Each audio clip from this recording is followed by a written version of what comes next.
नेपाल में आंदोलन के बीच में हालात अब धीरे धीरे सामान्य होते दिख रहे हैं। लगातार आर्मी के जवान हिंसा प्रभावित इलाकों में गश्त कर रहे हैं। काठमांडू और अन्य सभी इलाकों में सुबह से ही सेना के जवान अलर्ट पर हैं। लगातार वो हालात पर नजर बनाए हुए हैं। जो हिंसा हुई आज वैसा देखने को नहीं मिला है। आज धीरे धीरे हालात सामान्य दिखाई दे रहे हैं। जेनजी भी सड़कों पर उतरे हुए नहीं दिखाई दिए, लेकिन जगह जगह पर अब सेना के जवान गश्त करते हुए दिखाई दे रहे हैं। और काठमांडू और तमाम दूसरे शहरों में आज अभी तक तो शांति दिखाई दे रही है। नेपाली सेना की तैनाती के बाद से आज हिंसा पूरी तरह से थमती हुई दिखाई दे रही है। हालांकि प्रमुख केंद्रों को, प्रमुख सरकारी दफ्तरों को कल जेनजी प्रदर्शनकारी जला चुके हैं।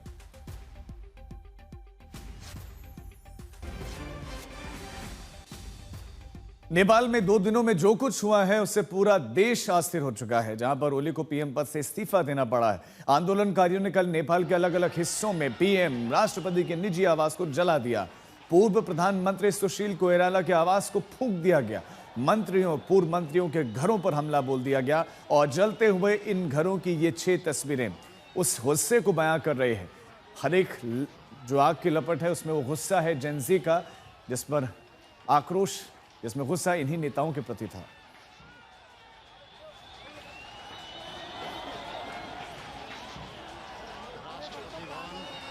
तो संसद, राष्ट्रपति का निजी आवास, पीएम का निजी आवास, पूर्व पीएम का निजी आवास सब जला दिया गया। काठमांडू में सिंह दरबार में अब नेपाली आर्मी के ये कंट्रोल में है। वहां पर जवानों ने मोर्चा संभाल लिया है। सिंह दरबार के बाहर जिस जगह पर कल जबरदस्त हिंसा हुई थी, आज वहां पर सेना के जवान तैनात हैं। सिंह दरबार, यहां पर नेपाल के मंत्री रहते हैं। नेपाल के मंत्रियों का कामकाज होता है, लेकिन कल वहां पर जब प्रदर्शनकारी पहुंचे उन्होंने जला दिया। लेकिन आज सिंह दरबार के बाहर सेना के जवान मुस्तैद दिखाई दिए और कोई भी प्रदर्शनकारी हालांकि आज इस तरफ आता हुआ दिखाई भी नहीं दिया। कल की हिंसा के बाद से अब हालात धीरे धीरे ठीक होते हुए दिखाई दे रहे हैं।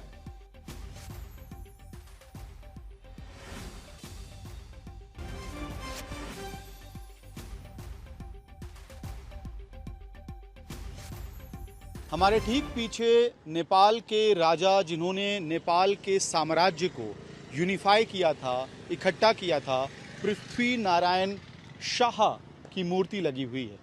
ये मूर्ति नेपाल की एकता का प्रतीक हुआ करता था और इस मूर्ति के ठीक पीछे नेपाल की सरकार, सत्ताधीश और उनके दफ्तर हैं। ये सिंह दरबार है, वही सिंह दरबार जहां पे एक वक्त नेपाल के प्रधानमंत्री, मंत्री और सारा सरकारी कर्मचारियों का सिस्टम होता था। सामने बैरिकेड दिखेगा, अंदर आपको धुआं दिखाई देगा और फायर ब्रिगेड इस वक्त इस सिंह दरबार के अंदर आगजनी के 24 घंटे बाद भी काम कर रही है। तो आप समझ जाइए किस तरह की तबाही वहां हुई। नेपाल के इस सिंह दरबार पर जेनजी प्रदर्शनकारियों ने अपना कब्जा स्थापित कल किया था। सत्ता परिवर्तन का चिन्ह आपको वहां उस दीवार पर लिखा हुआ दिखाई देगा, कैप्चर जेनजी, यानी कि जो जेनजी विनर, ये संभवतः उस वक्त लिखा गया होगा जब जेनजी प्रदर्शनकारी यहाँ अपना जीत का जश्न मनाते हुए जा रहे थे। फिलहाल पूरे नेपाल की सड़कों पे आर्मी की गाड़ियाँ कुछ इस तरह से दौड़ते हुए दिखाई दे रही हैं। आगे लाल झंडा लगा हुआ है और जिस जगह से ये गाड़ियाँ जा रही हैं वहाँ ये स्थापित हो रहा है कि अब ये इलाका आर्मी के कंट्रोल में आ चुका है और किसी भी जेनजी प्रदर्शनकारी को किसी भी रूप में सरकारी संपत्ति को नुकसान करने के लिए नहीं दिया जाएगा। ये एक छोर है जो सिंह दरबार की तरफ आता है, आपको आर्मी वहां पे दिखाई देगी मार्च करते हुए। दूसरी तरफ जो एटीएम सेंटर है, ट्रैफिक पुलिस का बूथ था, उसके अंदर से अभी भी धुआं आता हुआ आपको लगातार दिखाई देगा। सिंह दरबार का एक रास्ता, वहां पे आगजनी, वहां तबाही का मंजर, वहां पे धुआं अभी भी निकलता हुआ और आर्मी मार्च कर रही है। ये मार्च इस वक्त सबसे अहम तस्वीर है नेपाल की जनता के लिए, ये भरोसा दिलाने के लिए कि अब सब कुछ सामान्य करने की प्रक्रिया को शुरू कर दिया गया है।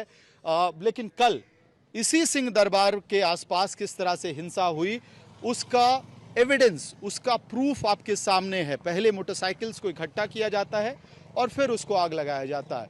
ये खाद्य व्यवस्था व्यापार कंपनी लिमिटेड यहाँ की है और साथ ही ट्रैफिक पुलिस का बूथ था जिसको पूरी तरह से आग के हवाले कर दिया गया। सिंह दरबार के अंदर लगभग हर सरकारी डिपार्टमेंट और दफ्तर में आग लगाया गया है कल प्रदर्शनकारियों द्वारा।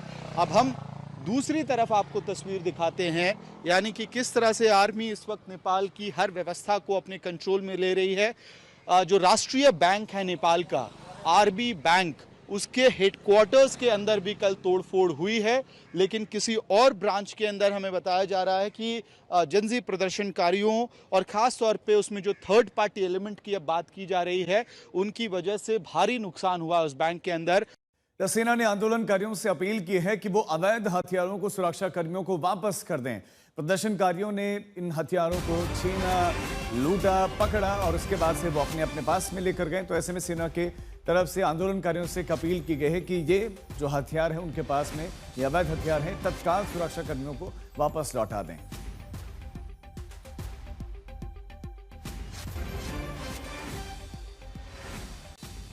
कल नेपालगंज जिले में कोर्ट में भी आंदोलनकारियों ने आग लगा दी और अब उसी अदालत में आग धधक रही है। वहीं से एक एक्सक्लूसिव रिपोर्ट आपको दिखा रहे हैं आज तक संवाददाता आशीष श्रीवास्तव। वो रिपोर्ट भी हम आपको दिखाएंगे, लेकिन उससे पहले ये तस्वीर आप देखिए। ये एक तस्वीर सामने आ रही है जहां पर सेना के जवान आपको दूसरी तरफ रोके हुए प्रदर्शनकारियों को देखेंगे। 2 दिनों की हिंसा के बाद आज हालात जरूर सामान्य है, लेकिन एक तस्वीर ये सामने आ रही है, ये काठमांडू की तस्वीर है जहां पर सेना मोर्चा संभाले हुए और पूरे तैयारी के साथ सेना इस समय काठमांडू और नेपाल की सड़कों पर दिख रहे हैं। इस समय आप देखेंगे कि दूसरी तरफ लोग हैं और उनके साथ में, उनके पास में हाथों में बहुत सारा सामान भी उनका साथ में रखा हुआ दिखाई देगा।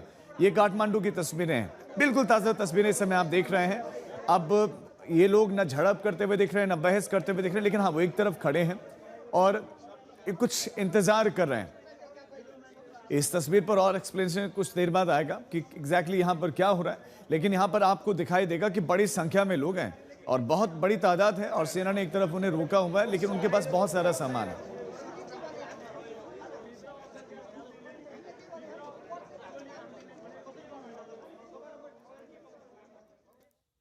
अदालत वो जगह होती है जहां से लोगों को न्याय मिलता है, लेकिन कल नेपाल के लोगों ने अदालत को भी नहीं बख्शा। नेपाल के नेपालगंज इलाके में क्या कुछ किया आंदोलनकारियों ने, हमारे संवाददाता की आशीष श्रीवास्तव की रिपोर्ट आपको दिखाते हैं। जो नेपाल का कोर्ट है, डिस्ट्रिक्ट कोर्ट बांके में गंज में, वहाँ की जो तस्वीरें आप देखिए कि अभी भी आग की लपटें इस कोर्ट रूम से, जहाँ लोगों को न्याय मिलता है वहाँ आग लगा दी गई। यानी कि न्याय नहीं मिल रहा था, डेमोक्रेसी में जिस तरीके से चाहते थे वो नहीं मिल रहा था। यही वजह है कि आज की जो तस्वीर है ये जिला न्यायालय की है, जिला अदालत की है। अदालत वो जगह जहाँ पर लोगों को न्याय मिलता है। आज वो फाइलें सब कुछ राख हो गई हैं जलकर, सब कुछ नहीं बचा है। ये बांके जिला अदालत है नेपाल की, और जहाँ पर सब कुछ आग के हवाले आगजनी कर दी गई और अभी भी आग जलती हुई जो हम एक्सक्लूसिव तस्वीर आपको दिखा रहे हैं, ये दिन की तस्वीर है और समझ सकते हैं आप किस कदर यहाँ की चीज़ों को आग लगाई गई। प्रदर्शनकारी लगातार ये मांग कर रहे थे कि उनको न्याय चाहिए, लेकिन अदालत जहां पर पूरी तरीके से सब कुछ जला दिया गया, कुछ भी नहीं रखा, सब कुछ खाक हो गया।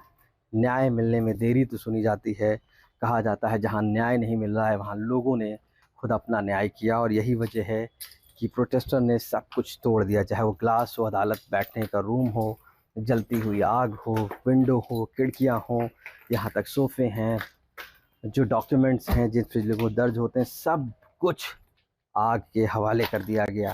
ये वो फाइलें हैं जो तैयार की जाती हैं बांके जिला अदालत में, जिसमें किसी का नाम है, किसी की जो कानून व्यवस्था है उसको दिखाया गया है। लेकिन ये अगर आप देखेंगे तो कानून व्यवस्था अब पूरी तरीके से कानून को जला दिया गया है। एक तरीके से ये तस्वीरें बयां करती हैं कि आखिर जिला अदालत पे भी विश्वास नहीं रहा। नेपाल से जिस तरीके से हिंसा हुई उसमें कहीं ना कहीं ये देखा गया कि साफ तौर से जो जिला अदालतें हैं उनको भी नुकसान किया है। आप देखिए, आप जो बांके जिला अदालत नेपालगंज की है, इसको पूरी तरीके से जला दिया गया, आगजनी की गई, और इसके हालात हैं कि ये अदालत है जहां पर न्याय होता है, उस जगह पर इसको पूरी तरीके से क्षतिग्रस्त कर दिया गया। और ये हालात हैं कि पूरी अदालत को तहस नहस कर दिया गया है और यहाँ पर अब कुछ भी ऐसा नहीं बचा है जो अदालत चल सके। जिस तरीके से जो यहाँ के अवशेष हैं वो आप देखिए किस तरीके से हैं। चारों तरफ सिर्फ और सिर्फ यहाँ पर तबाही है और मंजर हैं। ये अदालती की वो फाइलें हैं जिन पर निर्णय होता है, वो हैं, सारी चीज़ें मौजूद हैं यहाँ पर। वो पुरानी फाइलें जिसमें केस दर्ज होते हैं, जो केस चलते हैं, यानी कि अदालत जहाँ से न्याय होता है, वो सब कुछ जो ये पूरा आंदोलन था उसमें नष्ट कर दिया गया, जला दिया गया। और ये देखिए ये मेन जो अदालत है जहाँ पर अदालत लगती थी, यानी कि जहाँ पर जज बैठते थे, वहाँ की ये तस्वीरें हैं। और यही और इन अदालतों को जलाने के पीछे का तर्क ये दिया कि ये भी भ्रष्टाचार के अड्डा बन गए थे, इसीलिए जला दिया। सेना और राष्ट्रपति के जो है सामने ही आंदोलनकारियों ने अपनी मांगे भी रख दी हैं। आंदोलनकारी दरअसल चाहते हैं कि देश में जल्द से जल्द चुनाव करवाया जाए, प्रतिनिधि सभा भंग की जाए और नेताओं की अवैध संपत्तियां भी जब्त होनी चाहिए। उनकी एक मांग ये भी है कि 8 सितंबर को जो युवक मारे गए उन्हें शहीद का दर्जा दिया जाए। जेन जी के मुताबिक राष्ट्रपति और नेपाली सेना से उम्मीद है कि प्रस्तावों को सकारात्मक रूप से लागू किया जाएगा। युवाओं के प्रतिनिधि सभा भंग करने की मांग है और अपनी कुछ मांगे हैं कि जिनकी जान गई उनको शहीद का दर्जा दिया जाए। तो ये जेन जी की कुछ मांगे हैं। अब राष्ट्रपति और जेन जी प्रतिनिधि के बीच में संवाद भी होने जा रहा है। और तो ये उनकी मांगे हैं कि संविधान में अब संशोधन का समय आ गया है, संशोधन संविधान में किया जाए। देश में चुनाव तो होने चाहिए, एक स्थिर सरकार चाहिए, तो ऐसे में जल्द से जल्द चुनाव भी करवाया जाए। जो नेता जिन पर भ्रष्टाचार के आरोप लगे हैं, नेताओं की अवैध संपत्ति जब्त होनी चाहिए और मृतकों को शहीद का दर्जा दिया जाए।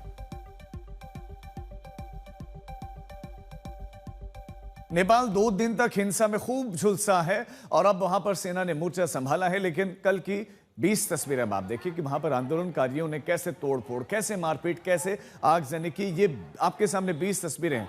संसद नहीं छोड़ा, पीएम का घर नहीं छोड़ा, राष्ट्रपति का घर नहीं छोड़ा, सुशील कोइराला का घर नहीं छोड़ा, देवबा का घर नहीं छोड़ा, किसी भी मंत्री को नहीं छोड़ा। हर तरफ टकराव, हर तरफ आग, हर तरफ पत्थर चलते हुए, हर तरफ गुस्सा और रोष दिखाई दिया।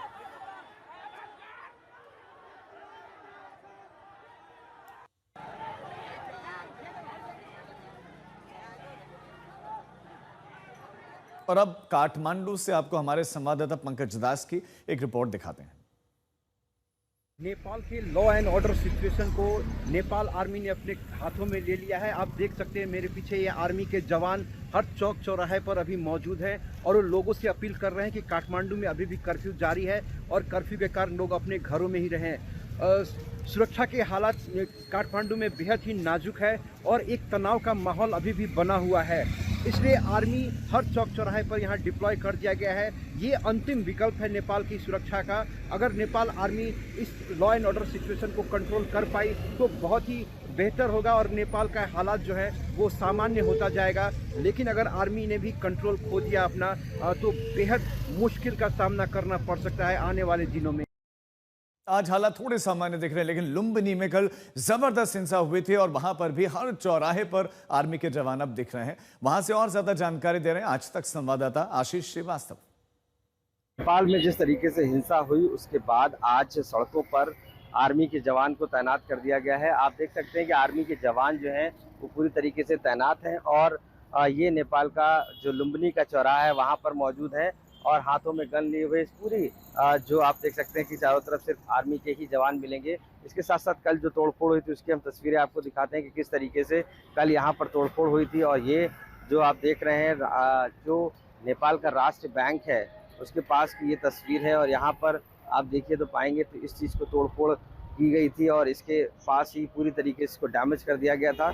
और डैमेज करने के बाद ये स्थिति यहाँ पर है कि पूरी इस बूथ को ही लौट दिया गया था, यानी कि रिटर्न कर दिया गया, तोड़ दिया गया था इसको। और इसके बाद यहाँ पर भी जो ये चौराहा है पूरा, इसको भी पूरी तरीके से आर्मी के कंट्रोल में ले लिया गया है।